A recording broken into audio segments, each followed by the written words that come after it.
அன்பு மாணவ செல்வங்களுக்கு கலாபாரதியின் வாழ்த்துக்கள் கூடி. இப்போ ஒரு fantastic problem, really fantastic problem என்ன செய்ய போகிறோம்? we are going to solve அந்த ப்ராப்ளம் பாருங்கள். ஒவ்வொரு ப்ராப்ளமும் let us take up. First you are given a threadனா நூல் and a meter scale, ஒரு metre scale. how will you estimate the diameter of the thread? புரியுதா பிள்ளைங்களா? அவங்ககிட்ட ஒரு நூல் கொடுத்துட்றாங்க, ஒரு ஸ்கேல் தர்றாங்க.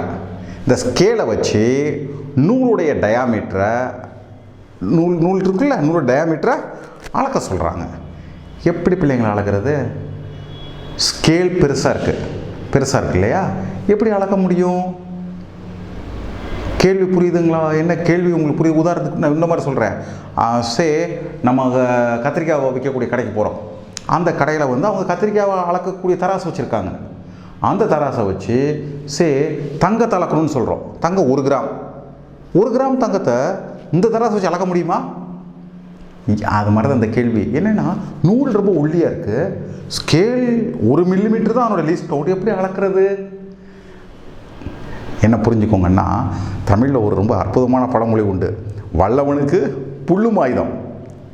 சரிங்களா? அது மாதிரி ஐடியா நீங்கள் சரியாக திட்டம் போட்டிங்கன்னா செஞ்சிடலாம். ஒரு ஐடியா பாருங்கள். என்னென்னு கேட்டிங்கன்னா, இந்த மாதிரி ஒரு சர்க்குலர் ராடு இல்லை ஸ்கேல் ஏதோ ஒன்று நீங்கள் எடுத்துக்கோங்க. எடுத்துகிட்டு அதில் என்ன செய்யுங்க, அந்த நூலை அப்படியே சுற்றுங்க. சுற்றும் போது இங்கே நான் படத்தில் என்ன காமிச்சிருக்கேன்னா, அந்த ஒரு நூலுக்கு 100 நூல் உள்ள ஸ்பேஸ் இருக்கிற மாதிரி காமிச்சிருக்கேன். உண்மையில் ஸ்பேஸ் இல்லை, உண்மையில் ஸ்பேஸே இல்லை. They are so close. ஏன் அப்படி காமிச்சிருக்கேன்னா, அப்படி காமிச்சா தான் படம் வரைஞ்ச மாதிரி தெரியும். இல்லாட்டி எப்படி தெரியும்? இப்படி தெரியும். இது என்னது, வரிசையாக நூல் கேப் இல்லாமல் இருக்கும், அப்படி கூட தெரியும் இல்லையா? ஸோ அதுக்காக தான் என்ன செஞ்சுருக்கேன், வைண்டிங் இப்படி நான் காமிச்சிருக்கேன். அப்போ உதாரணத்துக்கு என்ன பண்ணிக்கோங்கன்னா, இந்த நம்பர் ஆஃப் டர்ன்ஸை வசதியாக 100, 1000 அப்படி சுற்றிக்கோங்க. ஏன்னா வகுக்கிறதுக்கு வசதியாக இருக்கும். இப்போ நான் இங்கே வசதியாக என்ன செஞ்சுருக்கேன், 100ன்னு வச்சுருக்கேன், 100 டர்ன்ஸ். இப்போ ஸ்கேலை வச்சுக்கோங்க, இப்போ அளங்க. நல்லா எங்கே கேப் இல்லாத மாதிரி பார்த்துக்கோங்க, ஓவர்லாப் பண்ணாத மாதிரி பார்த்துக்கோங்க, கரெக்டாக சுற்றிட்டு அளங்க. ஒரு எக்ஸ் சென்டிமீட்டர் என்ன இருக்கும், ஒரு 5 சென்டிமீட்டர், 10 சென்டிமீட்டர், 7 சென்டிமீட்டர், 1 சென்டிமீட்டர் இப்போ அளந்துடலாம். இப்போ நீங்கள் என்ன பார்க்கலாம், இந்த 7 சென்டிமீட்டர் என்னன்னு கேட்டிங்கன்னா 100 நூலுடைய டயாமீட்டர். ஒரு நூலுடைய டயாமீட்டருக்கு அப்போ என்ன செய்யணும், எக்ஸ் டிவைடட் பை 100. சிம்பிள். பிள்ளைங்களுக்கு புரியுதா? அப்போ இந்த ஒரு தடவை செய்யாமல் 100 தடவை 100 சுற்றுறது, 1000 சுற்றுறது, 500 சுற்றுறது, 50 சுற்றுறது இப்படி செஞ்சிங்கன்னா உங்கள் லேபில் என்ன கருவிகள் இருக்கோ அந்த கருவிகளை பயன்படுத்தியே அளக்கவே முடியாததையும் அளந்து விட முடியும். இது மாதிரி நிறைய விஷயங்கள் இருக்குது. நீங்கள் பின்னாடி படிப்பீங்க. வோல்ட் மீட்டர் எப்படி ரீகாலிபிரேட் பண்ணிடலாம், அம்மீட்டரை ரீகாலிபிரேட் பண்ணிடலாம். எனிவே எந்த வேலையை செய்யும் பொழுதும் நம்ம வெறுமனே கை கால் கருவிகளை வச்சு செய்யலை பிள்ளைங்களா, நம்ம புத்தியால் செய்கிறோம். இதை புரிஞ்சுக்கிட்டீங்கன்னா உங்கள் வேலை எப்படி இருக்கும், இட் வில் பி பெர்ஃபெக்ட். சரிங்களா? இப்போ அடுத்த ப்ராப்ளத்துக்கு போவோம். Yes, screw gauge has a pitch of 1 millimeter. Good. Pitch 1 millimeter and 200 divisions on the circular scale. So circular scale division is divided into 200 divisions. Okay. So 360 டிகிரியை 200 டிவிஷனாக பிரிச்சிருக்காங்க. Do you think it is possible to increase the accuracy? Accuracy means it is the by increase can you increase the least count? அதான் கேட்குறாங்க. Can you make it more precise? Screw gauge arbitrarily by increasing the number of divisions on the circular scale. இப்போ என்ன கேட்குறாங்கன்னா பிள்ளைங்களா, அங்கே நான் படமாக காமிக்கிறேன் பாருங்கள். இதுதான் பிச்சுக்கான ஸ்கேல் வச்சுக்கோங்க. இந்த மாதிரி இருக்குது. திஸ் இஸ் ஸ்க்ரூ காஜுடைய திஸ் ரொட்டேட்டிங் டயல். இங்கே தான் கேலிப்ரேட் பண்ணியிருப்பாங்க. Here calibration will be there, calibration marking இருக்கும். இப்போ அவங்க என்ன சொல்லியிருக்காங்க, இதில் 200 டிவிஷனாக பிரிச்சுக்கிறதா சொல்லியிருக்காங்க. ஸோ இங்கே அதனுடைய லீஸ்ட் கவுண்ட் எவ்வளோ இருக்குன்னு கேட்டிங்கன்னா 1 millimeter வகுத்தல் 200 டிவிஷன். சரிங்களா?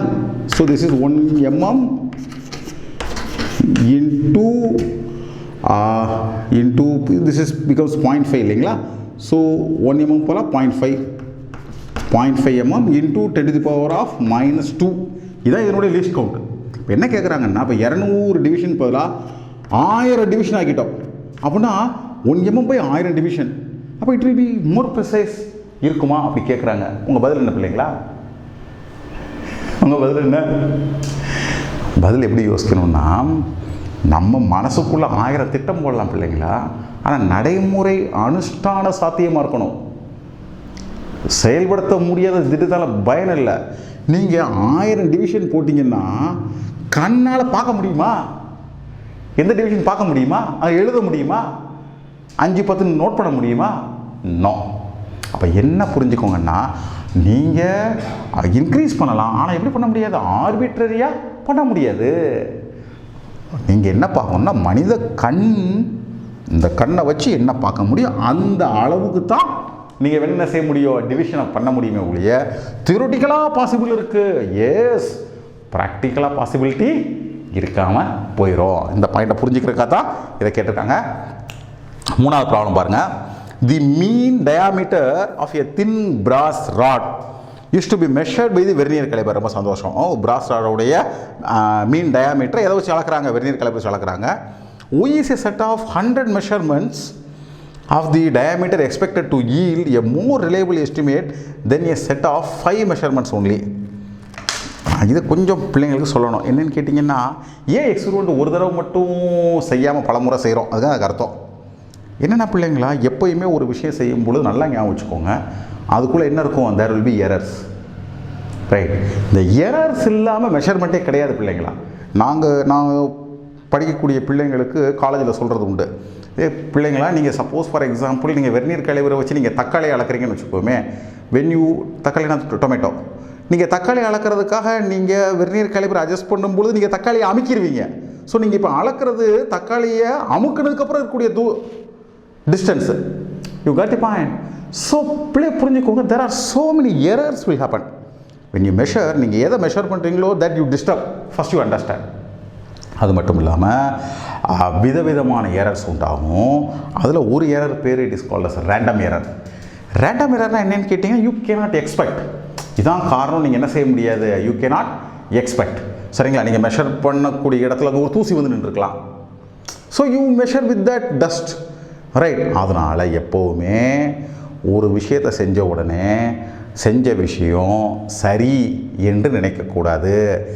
விஞ்ஞானத்தினுடைய கோட்பாட்டில் மிக முக்கியமான கோட்பாடு not only conducting experiment but also verification. Not single verification, repeated verification. Not by one person, by millions of persons.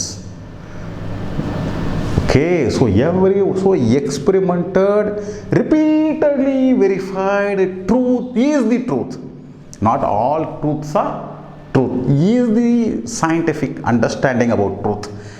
எனவே இந்த ப்ராப்ளத்தில் அவர் எத்தனை முறை அளக்கிறாரு? 100 முறை அளந்தா he will get very perfect answer. 1000 முறை அளந்தா இன்னும் அதிக பெர்ஃபெக்ட் ஆன்சர் என்ன செய்யும்? அவருக்கு கிடைக்கும். ஒரே ஒரு முறை அளந்தா பிழை இருப்பதற்கு நிறைய நிறைய நிறைய வாய்ப்புகள் இருக்கும் என்பதை பின்னாடி சயின்டிஸ்டாக போகக்கூடிய நீங்கள் பிள்ளைங்களா புரிஞ்சுக்கிடணும்.